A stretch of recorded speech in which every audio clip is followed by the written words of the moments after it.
Hi hello, നമുക്കിന്ന് അമൃതം പൊടി വെച്ച ഒരു അടിപൊളി ക്രിസ്പി നുറുക്കുണ്ടാക്കിയാലോ. അതിന് വേണ്ടി ഞാനൊരു പാത്രം എടുത്ത് അതിൻ്റെ അകത്തൊരു 3 ഗ്ലാസ് അമൃതം പൊടി എടുത്തിട്ടു.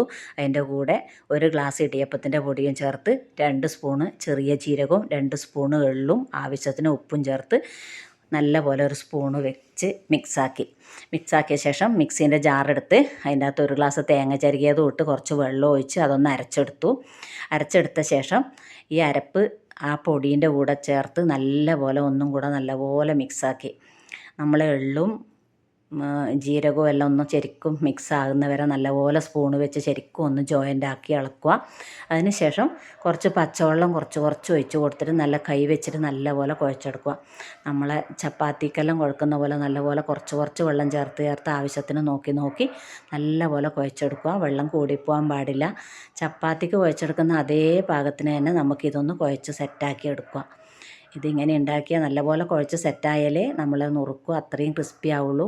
പിന്നെ എല്ലാ ഭാഗത്തും ഒരേപോലെ എള്ളും ജീരകവും എല്ലാം ഒന്ന് സെറ്റായി വരണം. അത് ഇതുപോലെ കുഴച്ചെടുത്തൊന്ന് റെഡിയാക്കി വെക്കുക. അതിന് ശേഷം നൂൽപുട്ടിൻ്റെ അച്ചെടുത്തിട്ട് അതിൻ്റെ നുറുക്കിൻ്റെ ചില്ലിട്ട ശേഷം ഈ മാവ് അതിൻ്റെ അകത്തേക്ക് നിറച്ച് ഇതുപോലെ ഒരു പ്ലേറ്റിൻ്റെ അകത്ത് റൗണ്ട് ചെയ്ത് നുറുക്ക് റെഡിയാക്കി വെക്കുക. ഇതുപോലെ ഒരു 5-6 റെഡിയാക്കി വെച്ച ശേഷം നമുക്ക് ആദ്യത്തെ പ്രാവശ്യം ആ പാത്രത്തിൻ്റെ അത് നിറച്ച് വിടാൻ വേണ്ടുന്ന ഒരു 5-6 നമ്മൾ റെഡിയാക്കി വെക്കുക. റെഡിയാക്കി വെച്ച ശേഷം നമ്മൾ ഗ്യാസ് കത്തിച്ച് ഒരു പാത്രത്തിൽ എണ്ണ ഒഴിച്ച് ആ എണ്ണ നല്ലപോലെ ചൂടാകുമ്പോൾ ഇതിൻ്റെ ഷേപ്പ് പോവാണ്ട് ശ്രദ്ധിച്ച് ഇതുപോലെ എടുത്ത് എണ്ണേൻ്റെ അകത്തേക്ക് ഇട്ട് കൊടുക്കുക. എന്നിട്ട് ഇത് ഇടുമ്പം ശരിക്കും തീയൊന്ന് കൂട്ടി വെക്കുക. അത് കഴിഞ്ഞ ശേഷം കുറച്ച് തീ കുറച്ച് വെക്കുക. അങ്ങനെ ഇടയ്ക്ക് കൂട്ടിയും കുറച്ചും വെച്ച് നല്ലപോലെ തിരിച്ചിട്ട് ഇതുപോലെ ഫ്രൈ ചെയ്ത് കോരിയെടുക്കുക.